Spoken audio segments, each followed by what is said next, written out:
네, 이 본문 말씀 너무 잘 아시죠? 거룩한 산재물 하면 다 기억하시는 본문 내용인데요. 여러분, 이번 한 달 동안 예배에 대해서 이제 목사님이 계속 설명해 주셨어요. 여러분 삶 가운데서 내가 예배를 그동안 잘못 알았나? 아니면 내가 예배를 제대로 드리고 있었나? 이런 검진, 자기 안에 어떤 성찰들이 있으셨을 텐데요. 여러분, 오늘 제가 여러분하고 같이 나눌 말씀은 예배는 삶이다 라는 주제로 함께 말씀을 나누고자 합니다. 여러분, 많은 사람들은 예배를 이렇게 주일 예배에 나와서 1시간, 2시간 정도 드리는 예배가 모두 다라고 생각할 때가 있죠. 그리고 이제 보통은 수요 예배, 새벽 기도, 금요 철야 예배. 근데 여러분, 새벽 기도는 솔직히 그냥 기도 시간이지 예배라고 하기에는 좀 그렇죠. 그런데 여러분, 저는 지금 예배는 삶이다라고 얘기를 했어요. 그럼 모든 24시간 그리고 내가 매일 살아가는 순간이 예배라는 말씀을 여러분에게 드리고 싶은 겁니다. 여러분, 성경이 우리에게 가르치는 예배는 단순한 형식적인 행위가 아니라는 거예요. 그냥 모여서 딱 1시간 앞에 찬양하고 기도하고 사도신경하고 기도하고 말씀 듣고 축도하고 끝. 나는 예배를 다 드렸다. 여러분, 그게 아니라 예배는 삶이다. 내 삶이 곧 전체가 하나님께 드려지는 예배다. 그것을 깨닫는 것이 여러분 되게 중요합니다. 로마서 12장 1절에서 계속 말했어요. 거룩한 산 제물로 드리라. 이는 너희가 드릴 영적 예배니라. 네, 여러분, 우리가 그러면 모여서 주일날 예배 드리는 건 단순한 육적 예배일까요? 네, 물론 그건 아니죠. 근데 굉장히 우리는 유일하신 하나님에 대한 영적 삶에 대한 갈구도 있고 내가 원함도 있고, 하지만 우리가 그게 24시간 전부 잘 되고 저는 24시간 너무 잘 돼요 라고 하시는 분이 있을까요? 없죠. 그거는 저 역시도 없고, 그게 너무 어렵다는 건 늘 하나님 앞에 고백하는 부분입니다. 그러면 여러분, 이 말씀을 통해서 우리가 예배가 단순한 의식이 아니라 우리의 몸과 마음을 온전히 하나님께 드리는 삶의 방식이라는 겁니다. 그러면 우리의 몸과 마음을 온전히 하나님께 삶으로 드리는 방식이 과연 어떤 걸까요? 여러분은 어떻게 생각하십니까? 그 전에 또 우리 한번 전성덕 목사님께서 예배의 정의에 대해서 한번 얘기하신 적이 있어요. 그 앞전에 설교에서. 혹시 정의가 기억나시는 분 계세요? 네, 제가 맞추시면 확실한 선물 드릴게요. 제가 이거 맞추시는 분한테 제가 대강은 알겠는데 모르시겠죠. 근데 여러분, 내가 확실히 알고 있는 건 내가 내 말로 입술로 내가 내뱉어야 그게 내 정의가 됩니다. 목사님께서 유일하신 하나님께 존경과 경외를 표현하는 방식, 바로 제가 지금 말씀드린 내용이랑 똑같은 거예요. 우리의 몸과 마음을 온전히 하나님께 드리는 삶의 방식. 하나님께 존경과 경외를 표현하는 방식. 내 삶에서도 그 표현하는 방식이 있어야 된다라는 얘기죠. 여러분, 첫 번째, 제가 여러분한테 계속 말씀드리는 건 예배는 일상의 모든 순간이다라는 거예요. 그럼 여러분, 여기서 의문점이 생기시는 분들이 있어요. 여러분, 범사에 기도하라 라는 말씀 아시죠? 범사가 뭔가요? 매 순간 몇 대죠. 가능하세요? 저는 안 되는 것 같아요. 근데 여러분, 가능하세요. 왜냐하면 내가 기도를 하는 게 무릎 꿇고 앉아서 딱 이렇게 기도하는 것만이 기도는 아니에요. 내 삶에서 모든 매 순간 몇 대 주님 어떡하죠? 여기서는 어떻게 할까요? 저 사람이 저렇게 하는데 저는 어떻게 해야 될까요? 한 번씩 물어보는 게 기도가 되는 거죠. 근데 예배도 똑같은 삶이라고 이야기하고 있습니다. 여러분, 우리가 예배를 드리면 내가 모든 일상에서 예배를 드린다고 생각을 하면 여러분, 하나님께서 원하시는 예배가 바로 우리 일상의 모든 삶에서 드리는 예배라고 합니다. 그럼 여러분, 가정에서, 직장에서, 사회에서 사람들 만날 때 어떡하세요? 나는 지금 예배자로 있는 건데 과연 나라면, 근데 이게 내가 아니라 하나님이라면, 주님이라면 모든 상황 가운데서 어떻게 하실까? 그걸 먼저 생각하면 그게 예배가 되겠죠. 여러분, 그리고 그게 기도가 됩니다. 예수님은 요한복음 4장 23절에서 사마리아 여인에게 이렇게 말씀하셨어요. 아버지께 참되게 예배하는 자들은 영과 진리로 예배할 때가 오나니 곧 이때라. 하나님께서는 자기에게 이렇게 예배하는 자들을 찾으시느니라. 아멘. 네, 영과 진리로 예배할 때가 곧 온다고 하는데 이때래요. 그리고 아버지께서는 자기에게 이렇게 예배하시는 자들을 찾고 계시다고 말씀하십니다. 여러분, 이 말씀에서 예배는 특정한 장소나 시간에 국한되어 있지 않아요. 삶 속에서 영과 진리로 드려지는 예배가 되어야 한다는 것을 다시 한번 우리가 말씀을 해주고 있는데, 여러분, 직장에서, 가정에서, 학교에서 우리의 모든 삶이 하나님께 드리는 예배가 되어야 합니다. 그렇다면 목사님이 지금 계속 하나님께 존경과 경애를 표현하는 방식이라고 전 목사님 얘기하고 우리의 몸과 마음을 온전히 하나님께 드리는 삶의 방식이라고 할 때 우리는 일상의 모든 순간이 예배가 돼야 된다는 걸 여러분 절대 잊지 마셔야 돼요. 지금 실은 우리가 아주 나쁘게 개독교, 때로는 이렇게 기독교인들에 대한 요즘에 굉장히 많은 아주 저하된 평가, 그리고 여러분 아실지 모르겠지만 지금 기독교 인구가 굉장히 많이 하락됐어요. 네. 우리가 예전에는 4분의 1이라는 기독교일, 인구의 4분의 1이 기독교, 4분의 1이 불교, 4분의 1이 캐톨릭, 그 다음에 4분의 1이 그 외에, 이러다가 기독교가 더 치고 올라갔어요. 그러다가 어느 순간에 지금은 기독교 비율이 제일 낮아요. 그리고 지금은 무교가 더 많아요. 여러분, 이 이야기는 뭐냐면, 여러분 굉장히 기독교인들에 대한 안 좋은 시선과 감정들이 많다라는 거죠. 기독교인들이 하루하루를 살아갈 때 내 삶으로 살아갔다면 과연 그런 모습이 보여질까요? 근데 여러분 분명히 개개인 다 이런 생각 하시죠? 여러분 지금 가서 제가 이런 거 드리면서 여러분 이제 앞으로 예배 끝나고 지금부터 1시간 동안 밖에 나가서 노방전도 하세요. 그럼 여러분 누가 올까요? 여러분 다 나가셔서 노방전도 하십시오. 근데 제가 어렸을 땐 왔어요. 제가 초등학교 때까지만 해도요, 노방전도에서 정말 사람들 많이 데리고 왔어요. 근데 여러분 지금 노방전도 하면 안 받을걸요? 전단지인 줄 알고. 바로 이게 달라요. 지금은 인식도 되게 다르고 방법도 되게 많이 다릅니다. 그런데 우리가 학교에서, 가정에서, 직장에서, 삶에서 어떻게 전도를 할 수 있을까? 그거는 내가 살아가는 방식을 보여주는 방법밖에 없어요. 저 사람이 왜 저렇게 기뻐하지? 저 사람은 왜 늘 힘들어도 저렇게 잘 지내지? 과연 저 사람 안에 있는 게 뭘까? 그게 보여지고 나타나지면 그냥 내가 말하지 않아도 옆 사람이 도대체 당신 안에 있는 그게 뭘까요? 라고 물어보면서 교회를 찾을 수 있죠. 여러분, 이게 있을 수 없는 일이 아니에요. 정말 이런 일을 너무 많이 봤어요.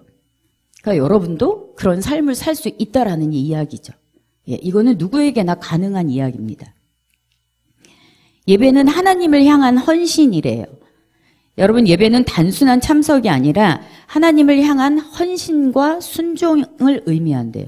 여러분 지금 헌신과 순종을 하셨죠? 왜? 지금 예배 시간에 맞춰서 오셨고 이 시간에 예배를 드리기 위해서 온 마음과 힘을 다 하셨죠. 네. 근데 이게 연장이 돼야 되는데 이러고 딱 나가면 기억이 안 나요. 내가 예배에 뭘 했는지, 내가 교회에서 지금 크리스찬으로 어떻게 하고 왔는지. 그러니까 이거의 가장 큰 예가 우리 이제 많은 교회에서 예를 드는 게 주차 문제예요. 예, 막 차를 타고 갔어요. 은혜를 받고 나왔어요. 주차하시는 장로님이나 권사님들이 막 이런데 막 싸워요. 지금 예배 다 끝나고 나왔는데. 여러분, 그게 그러면 딱 예배 그 장소에서만 예배를 드리고 나오면 끝이라는 얘기인 거거든요. 이건 아주 단편적인 얘기지만 여러분 로마서 12장 2절 아까 읽었던 1절을 다음에 2절 말씀에 이런 얘기가 나와요. 너희는 이 세대를 본받지 말고 오직 마음을 새롭게 함으로 변화를 받아 하나님의 선하시고 기뻐하시고 온전하신 뜻이 무엇인지 분별하도록 하라. 네, 여러분 지금 이 시대는요 분별이 굉장히 중요해요. 저는 여러분들이 분별을 했기 때문에 지금 이 다시 찾는 교회로 왔다고 생각이 들어요. 네. 분별의 영은 굉장히 중요합니다. 근데 여러분, 목사님의 말씀으로, 저 목사님이 나는 좋아. 나는 저분이 좋아해서 그렇게 교회를 오는 것이 아니라 내가 분별하는 능력과 내가 분별하는 그게 있어야 돼요. 시야도 있어야 되고 내 마음의 결단도 있어야 되고. 그게 뭐냐면 정말 말씀을 가르치느냐 안 가르치느냐의 문제예요, 여러분. 그러려면 여러분 내가 말씀을 알지 못하는데 어떻게 분별해요? 그리고 미혹될 수 있잖아요. 만약에 내가 막 거룩한 산제물로 예배를 드려라 그러니까 이러는데 제가 이 말씀을 가지고 여러분 거룩한 산제물을 드려야 돼요. 그럼 여러분 여기서 소하고 막 양, 염소, 닭 가져와서 여기서 칠 거예요? 그렇게 설명할 수도 있잖아요. 이거는 정말 구약시대에 있던 우리가 산제물로 예배를 드리는 걸 이야기하는 거거든요. 근데 주님이 오시고 나서는 우리에게 다 그 율법을 완성하러 왔다고 얘기하시면서 말씀하시는 건 너희들의 온 마음과 정성을 다해서 드리라는 거예요. 그리고 24시간 365일이 예배가 돼야 된다라는 얘기를 말씀하고 계신 거예요. 여러분 주님이 오시기 전하고 오시고 나서의 상황은 다르다라는 걸 여러분 꼭 기억하셔야 돼요. 구약과 신약을 여러분 구분해서 알고 읽을 때 내 예배가 내 삶이 어떻게 돌아가는지를 생각해 보셔야 된다는 거예요. 여러분 여기 서 있는 저도 그게 잘 안 돼요. 늘 그러려고 노력을 하지만 순간순간 그게 되지 않아요. 그때 사도 바울이 나를 치는 작업을 한다고 그러잖아요. 매일매일 하나님께 복종하려고 노력한다는 그 고백처럼 우리도 그런 순간순간들이 있어야 돼요. 하나님을 향한 헌신이다. 네. 하나님의 앞에서 변화된 삶을 살아가는 거래요. 헌신이.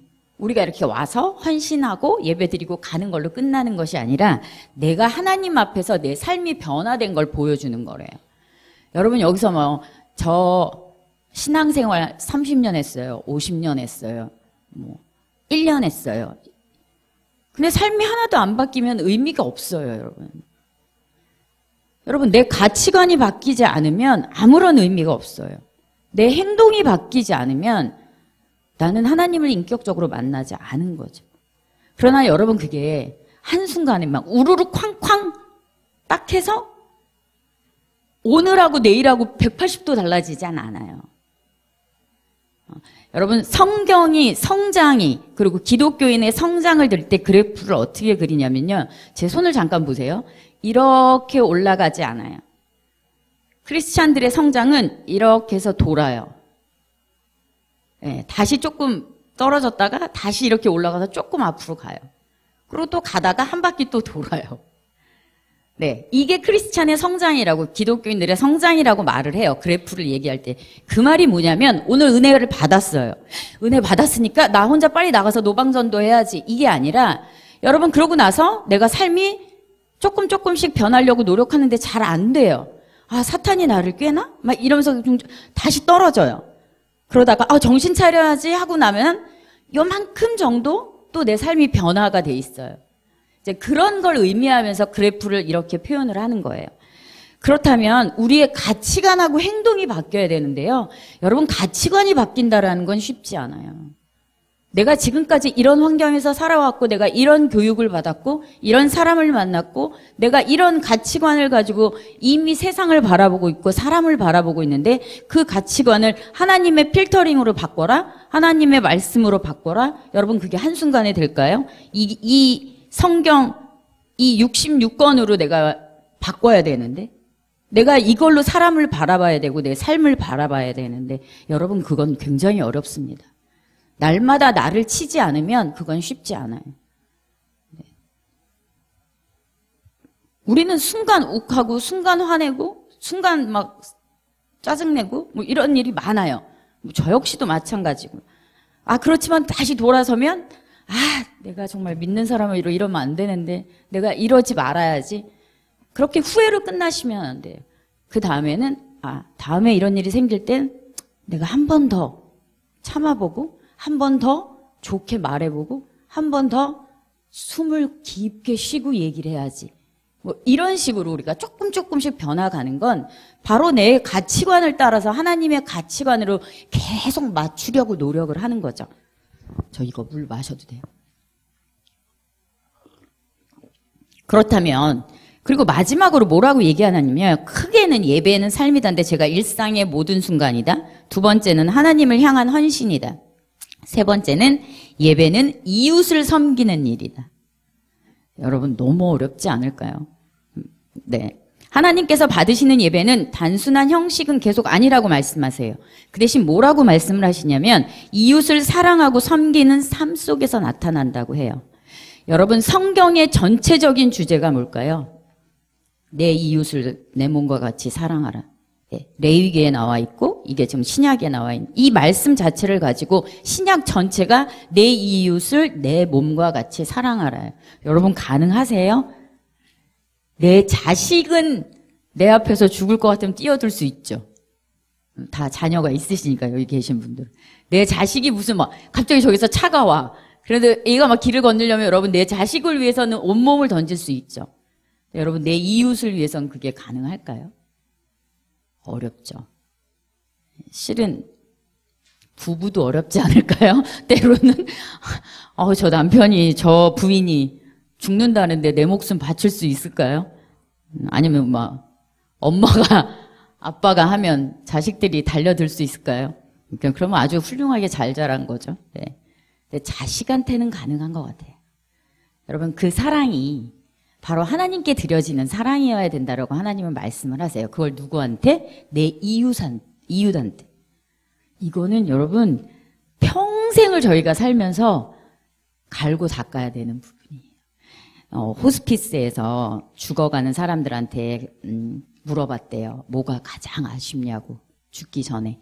여기에 거의 70%의 많은 분들이 죽음을 앞두고 하시는 말이 내가 남을 많이 돕지 못한 것에 대해서 후회한다고 그랬대요. 참 아이러니하죠. 그러니까 이 사람들이 죽을 때가 죽음을 맞이하고 있을 때 딱 생각하니까 왜 내가 굳이 나를 위해서만 그리고 나만 생각하고 살았을까에 대한 후회가 가장 크다고 합니다. 여러분 우리가 이웃을 생각하는 마음은 쉬워요. 어렵지 않아요. 네. 예를 들어서 야고보서 1장 27절에 이 말씀을 먼저 하고 여러분 제가 예를 들게요. 하나님 아버지 앞에서 정결하고 더러움이 없는 경건은 곧 고아와 과부를 그 환난 중에 돌보고 또 자기를 지켜 새 속에 물들지 아니하는 그것이니라. 아멘. 여러분 야고보서 1장 27절에 이렇게 말하고 있어요. 내가 더러움이 없고 깨끗하게 해지는 경건은 곧 고아와 과부를 돌보는 것이고 그 중에서 나를 지켜서 새 속에 물들지 않도록 돌봐주는 거라고 이야기해요. 하나님께서 우리에게 예배가 단순한 종교적 행위로 끝나는 것이 아니라 이웃을 사랑하고 돕는 삶이라고 이어지길 그리고 그 삶으로 이어지길 원하고 계십니다. 따라서 여러분 진정한 예배는 하나님을 찬양하는 것뿐만이 아니라 주변에 어려운 사람들을 섬기는 삶으로 내가 행동해야 되는 거죠. 거기까지 이루어져야 바로 예배가 되는 거죠. 여러분은 이웃을 위해서 어떤 일을 하고 계십니까? 옆집에 사시는 분은 알고 계세요? 저희 이제 요즘엔 잘 모르죠. 막 위아랫집 사는 사람도 잘 모르죠. 근데 막 층간소음이 있을 때는 내려가야 되잖아요. 그리고 올라가야 되잖아요. 그런 것들에 있을 때 여러분 우리가 진짜 이웃을 생각한다면 여러분 우선은 가장 먼저 도와주시는 분들 뭐 경비 아저씨도 좋고 네 우리가 항상 그리고 뭐 때때마다 매번 감사하다고는 할 수 없지만 정말 이렇게 뵀을 때 늘 감사합니다 수고하십니다 그리고 청소해 주시는 분들한테 먼저 다가가서 고생 많으세요 그리고 한번 지나가는 거 여러분 그게 그렇게 어려울까요? 네. 정말 고생해 주시잖아요. 네, 요즘 웸지는 그렇게 얘기한대요. 돈 받고 하는 일인데 왜 고생하는데 내가 가서 말하냐고. 그래서 너네는 그렇게 생각할 수 있겠구나. 정당한 행위를 하는데 왜 내가 고맙다고 얘기를 하냐고. 그러면 너는 돈 주면 가서 청소할래? 그랬더니 안 한대요. 힘들어서. 그럼 내가 안 하는 힘든 일을 하시는 분께는 감사하다라는 표현을 저희는 충분히 해야죠. 네. 여러분 정말 직업에는 귀천이 없다라는 말을 저는 어렸을 때 귀에 못이 박히도록 듣고 살았어요. 부모님한테. 근데 지금은 보면 사람들이 자꾸 귀천이 있게 따져요. 그렇지 않거든요, 여러분. 가정을 위해서 애쓰고 막 내 가족을 지키겠다고 해서 돈을 버는 일이 정말 나쁜 짓이 아닌 이상은 그게 뭐 낮고 높음이 없어요. 너무 위대하고 너무너무 귀한 일이라는 거죠. 그 대신 내가 하기에는 좀 힘들고 내가 하기에는 좀 버거운 일을 해주시는 분들한테 감사의 표현을 하는 건 너무 당연한 거 아닌가요? 여러분 혹시 우리가 너무 감사를 잊고 살지는 않았는지, 그 감사의 한마디가 내 예배가 될 수 있고 내 삶이 될 수 있는데 때로는 우리가 그걸 잊고 살진 않았나. 여러분 여기 교회 분들은 한번 다 가보셨다고 하는데 그 베이직 교회 가보셨죠? 네, 조정민 목사님이 꼭 그런 말씀하세요. 그 교회 앞까지 택시 타고 와놓고서 1,000원 정도 팁도 안 주고 그냥 내리냐고, 야박하게. 그리고 크리스찬이라고 그러지 말라고. 교회 저기 멀리 가서 내리라고. 교회 문 앞까지 택시 타고 와놓고 뭐 3,750원 그러면 3,750원 받아갖고 주고 내린다고. 그래서 조정민 목사님이 막 뭐라고 하신 적 있어요. 양심도 없다고. 거기까지 들어왔으면 뭐 1,000원 정도 더 준다던가 이렇게 좀 이러면 안 되냐고. 근데 저희 다 그러죠. 우리도 먹고 살기 힘든데 무슨 그분들이나 우리나 뭐 그분들이 저보다 더 잘 벌 수도 있는데 막 이런 생각을 해요. 하지만 우리가 교회를 다니는 삶으로 있어서 조금 더 여유로운 마음을 가졌으면 좋겠다라는 말씀이신 거예요. 여러분 왜 그러냐면 예전에 그런 보고가 있었어요. 그 가난하신 분들 있잖아요. 좀 그 어렵게 길에서 구걸하시는 분들. 그분들이 가장 도움을 못 받는 곳이 어느 도시인 줄 아세요? 어느 동인 줄 아세요? 응? 어디? 강남. 압구정동이래요. 압구정동에서 구걸하시는 분들이 제일 수입이 적대요. 근데 힘든 곳에 사시는 분들한테 계시는 분들이 수입이 제일 많대요. 그거 뭘까요? 내가 없어 봤기 때문에 없는 사람의 마음을 이해해 주는 거예요. 여러분 그거 굉장히 중요합니다. 내가 지금 있고 없고의 문제가 아니라 얼마나 힘드실까 한 번쯤은. 근데 꼭 이제 그런 얘기를 하면 반론으로 항상 그런 걸 제기해요. 근데 돈을 주면 뭐해요? 앵벌이로 뺏기던가. 저 사람 분명히 가서 술 사 먹을 텐데. 여러분 그거는 그 후에 돈을 쓰는 건 그 사람의 몫이고 하나님이 인도하실 부분이에요. 여러분 교회에 헌금 낼 때 목사님이 어디 쓰지? 이거를 하나하나씩 따져봐. 이렇게 하고 헌금 내세요? 여러분 헌금은 하나님께 드리는 거예요. 그럼 만약에 목회자가 교회가 돈을 잘못 썼다고 하면 그건 하나님 앞에서 그분이 심판받으시면 돼요. 여러분은 내가 하나님께 드리는 헌금을 온전히 드리면 되는 거예요.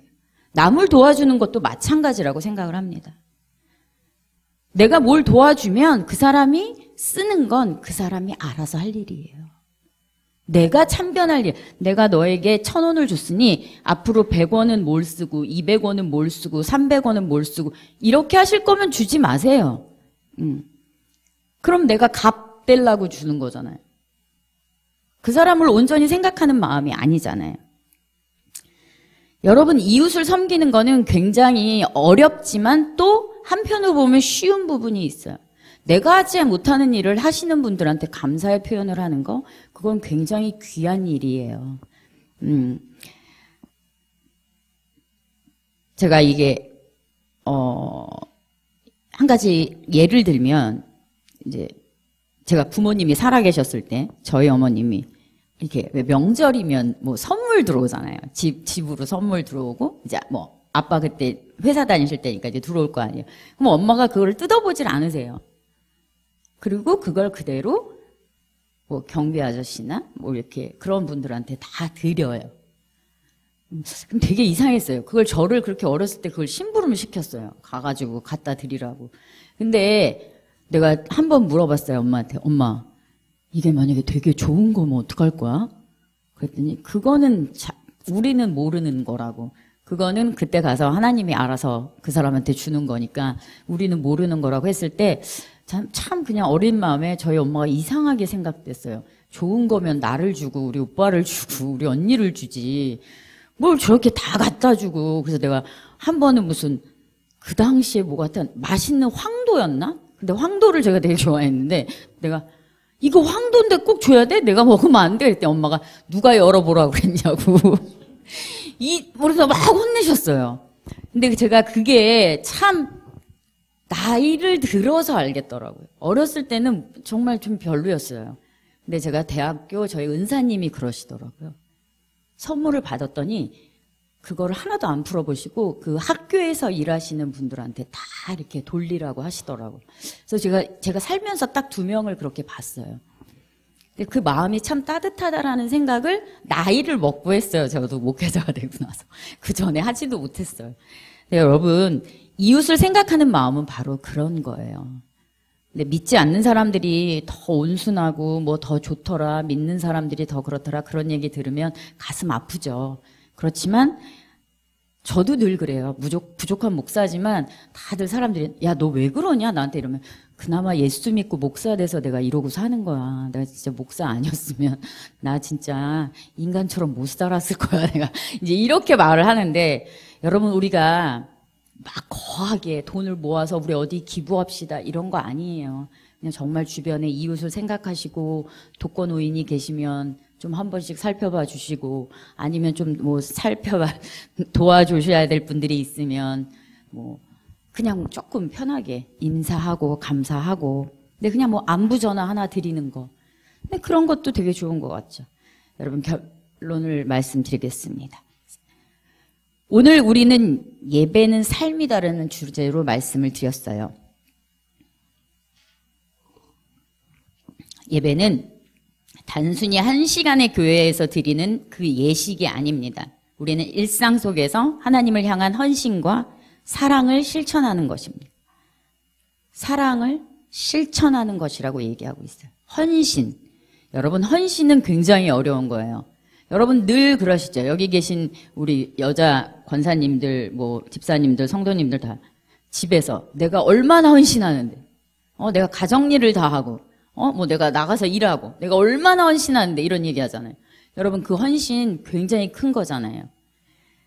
그런데 그 헌신을 일상 속에서 늘 하길 원하시는 게 아버지의 마음인 거죠.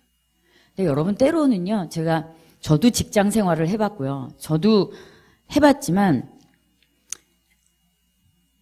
내가 이렇게 남들은 나한테 바보 같다고 하는 걸 내가 해야 되나? 이럴 때가 있어요, 직장에서도. 내가 그냥 이렇게 모르는 척하고 넘어가 줘야 되나? 이럴 때가 있는데, 여러분 그럴 때마다 한 번씩 생각해 보세요. 주님이라면 어떻게 했을까? 뭐 매 순간 하면 우리는 이제 성자가 돼서 빨리 하나님 곁으로 가야죠. 그렇게 갈 수 있을 때까지 노력을 해야 되는데, 매일의 삶에서 하나님을 영화롭게 한다라는 건 그냥 영광스럽게, 와, 역시 주님, 눈 떴더니 주님밖에 없네요. 여러분, 누가 뭐 나한테 뭘 주면, 와, 하나님 감사합니다. 어떻게 이런 걸 또 저한테 허락하세요? 그냥 맛있는 사탕 하나, 뭐 과자 하나를 주던. 일터에서 정직하고 신실한 태도를 가져야 돼요. 여러분, 이 정직이 굉장히 중요합니다. 우리 되게 정직하지 못할 때가 많거든요. 누구나 다 그렇게 해요. 그러면서 하죠. 이분 저도 그래서 굉장히 많은, 내가 그러지 말았어야 되는데, 이럴 때가 많아요. 돌이킬 때가. 여러분, 신실하고 내가 정직해. 내가 때로는 손해보고 남들은 다 하는 거지만 나는 주님의 이름으로 할 수 없다라고 결단했을 때는 그게 손해를 본다고 해도 그렇게 하시면 분명히 하나님이 채워주신다라는 거. 네. 가정에서 사랑과 섬김의 태도를 실천하는 거. 여기 계신 분들은 저보다는 가정에서 사랑과 섬김을 실천하고 계시다라고 생각해요. 네. 저는 아직도 원가정 식구들하고 있는데 저희 가족들하고 있으면 늘 속에서 불이 올라왔다 내렸다, 불이 올라왔다 내렸다 해요. 명절이 되면. 어떻게 할 수가 없어요. 조카들을 보면 앞이 캄캄해요. 왜? 오빠들이 믿음을 전해주지 않았더라고요. 믿음의 유산이 끝났더라고요. 그래서 기도를 더 할 수밖에 없어요. 여러분, 돈을 물려주는 거, 뭐 물려주는 거 진짜 아무것도 필요 없습니다. 여러분 여기 계신 분들 다 살아보셨잖아요. 여러분 가장 중요한 건요, 믿음을 전해주셔야 돼요. 그래야 그 자가 앞으로 살 수 있어요. 여러분, 저는 안 믿는 사람, 아니면 믿다가 예수님을 떠난 사람, 그런 사람들을 보면 외줄타기를 하고 있는 것 같아요. 여러분, 외줄타면 맨날 이러고 있죠. 그럼 내가 맨날 사회에서도 내가 언제 잘릴까, 이 경쟁에서 내가 어떨까, 뭐 할까. 그걸 내가 처음부터 끝까지 다 해야 돼. 우리 가족은 내가 책임져야 되는데 어떻게, 여러분, 그 무게를 어떻게 안고 사세요? 저는 예수님을 안 믿고 살아가는 사람들이 더 아주 어쩔 땐 대단한 것 같아요. 얼마나 강심장이면 그게 가능해요? 정말 하루하루 사는 게 이렇게 힘든데. 여러분, 늘 가족을, 특히 자녀는 여러분에게 주신 선물이고, 자녀 한 분 잘 키우시면 여러분 전도한 거예요. 네, 뭐 그 어떤 것도 필요 없어요. 너무너무 잘하고 계신 거죠. 그 다음에 이웃을 돌보고 사랑하는 행위, 이 모든 것이 하나님께 드리는 거룩한 예배니라. 네. 목회자들만 이웃을 챙기고 이러지 않아요. 그리고 목회자들도 요즘은 이웃을 잘 안 챙겨요. 제가 이 자리에서 고백하지만 쉽지 않아요. 네, 옆집에 가서 뭐 이사 왔습니다 하고 떡 드리면 옆집에서 이상하게 봐요, 먼저. 네. 그리고 가난한 사람에게, 그리고 때로는 여러분 막 지하철에서 이렇게 구걸하시는데 제가 한 템포가 느렸는데 옆에 있는 성도가 먼저 돈을 주더라고요. 둘이 같이 가다가 살짝 민망했어요. 그러고 한 번은 저는 줄 마음이 없었어요. 진짜로. 생각을 못했어요. 근데 그 성도가 꺼내서 주더라고요. 와, 쟤는 나를 어떻게 봤을까? 라는 생각이 참 들었어요. 시험에는 안 들었으면 좋겠다. 네, 나중에 그리고 말을 했죠. 고백을 했죠. 나는 생각을 못했다. 여러분, 그걸 매번 할 수는 없어요. 그리고 매번 내가 지금 돈이 없는데 막 빚져서 누구한테 이렇게 하라는 거 아니에요. 네, 여러분, 우리가 조금 마음의 여유를 가지고, 내가 저 사람보다 돈을 덜 벌어. 저 택시기사 아저씨가 더 잘 벌 거야. 그래서 안 주고. 그렇게 야박하게 사시지 마시고요, 여러분. 오늘 하루를 살 때 그냥 하나님의 마음으로, 그냥 지나가는 저 사람이 눈에 확 들어오면 그 사람으로. 여러분, 옛날에 저는 유튜브를 잘 찾아서 못 보는, 아직도 저는 디지털 세대가 아니라서 뭐 유튜브나 그런 걸 잘 못 봐요. 그리고 본 적도 별로 없는데, 어느 분이 그 서울역에서 눈 맞고 있는, 혹시 그거 보신 분 계실까요? 눈 맞고 있는 이렇게 구걸하시는 분에게 가다가 자기 옷을 벗어서 이렇게 주시더라고요. 그걸 누가 찍어서 올렸는데 그분이 이제 목사님이셨대요, 나중에. 그래서 그게 되게 인상적이었어요. 과연 나는 그렇게 할 수 있을까? 나는 그런 사람을 이렇게 보고는 갈까? 예, 제가 약간 목표 지향적이라 앞만 보고 가는 스타일이에요. 제가 옆을 못 봐요. 그러니까 저는 아마 그런 분을 또 스쳐 지나갔을지도 몰라요. 그러나 그 누군가는 그렇게 또 도와주시는 분들이 계시더라고요. 굉장히 위대하다라는 생각을 들었어요. 그분 한 사람의 표현이 유튜브를 통해서 많이 전달되고 많은 사람들이 막 위로받고 참 따뜻하다. 그리고 막 크리스찬을 막 칭찬하는 그 댓글들을 보면서 야, 한 사람의 행동이 저렇게 큰 영향력이 있구나. 여러분, 그냥 우리도 어딜 가든 건물에서 청소를 하든 내가 저기 밥을 먹으러 갔는데 뭐 청소하시는 분들이 계시면 예, 수고하십니다 한마디 정도 건네고, 우리가 그렇게 살면 우리의 마음에도 여유가 생길 거예요. 내가 마음에 여유가 없어요. 목사님, 제가 뭐 지금 누구를 살필 때가 아니에요. 그렇지 않아요. 아까 제가 분명히 얘기했죠. 구걸하시는 분들이 가장 많이 받는 곳이 오히려 가난한 동네라고. 내가 힘드니까 힘든 마음을 더 이해해 줄 수 있는 거라고. 여러분, 저는 예배가 여기서 끝나지 않았으면 좋겠습니다. 그리고 저 역시도 여기서 예배가 끝나지 않는 삶을 살기 위해서 매일매일 노력하고 있습니다. 그리고 여러분, 일상의 모든 순간과 모든 순간에 만나는 사람들, 그리고 가족들. 여러분, 참 아이러니한 거 뭔지 아세요? 마지막으로 말씀을 드리겠지만, 목회자분들, 자녀분들이 교회 안 다니시는 분들이 우리 세대에 되게 많았어요. 지금 세대는 좀 덜해요. 왜냐하면 지금 세대 젊으신 목사님들은 가정을 좀 먼저 살필 줄 알아요. 옛날 목사님들은 안 그러셨어요. 가정은 내팽개치고 오로지 교회만. 그래서 그 자녀들이 교회를 안 다니는 사람들이 굉장히 많아요. 그건 잘못된 거죠. 그건 굉장히 기독교에서도 잘못됐다고 지적하는 부분이에요. 그런 것처럼 여러분, 우리 엄마 교회 다니는데 절대 안 변해. 나는 교회 안 갈 거야. 우리 아빠 막 교회에서는 막 권사 장로라서 아주 의젓한 척해. 집에 오면 안 그래. 뭐 리모컨 안 뺏기려고 싸우고 막 이러고 있어. 이러면 여러분 안 돼요. 자녀들이랑 정말 가족들한테 먼저 헌신하실 수 있어야 되고, 그 헌신이 내 가족에게 안 되면 남에게도 잘 안 됩니다. 그래서 저도 제 가정이 없어서 제가 늘 이렇게 뻣뻣한 거 아닐까 늘 그렇게 하지만, 이웃을 좀 바라보고 때로는 좀 도와줄 줄 알고, 우리가 우리가 부자라서 그렇게 하는 거 아니잖아요. 네. 여러분, 부자가 하면 너무 좋죠. 막 큰 돈을 빵빵 내주니까. 그렇지만 하나님은 그걸 원하시지 않아요. 그 과정 속에서 그것을 바라보시지, 결과가 막 크다 이걸로 사람을 바라보지 않으시고 교회를 바라보지 않으십니다.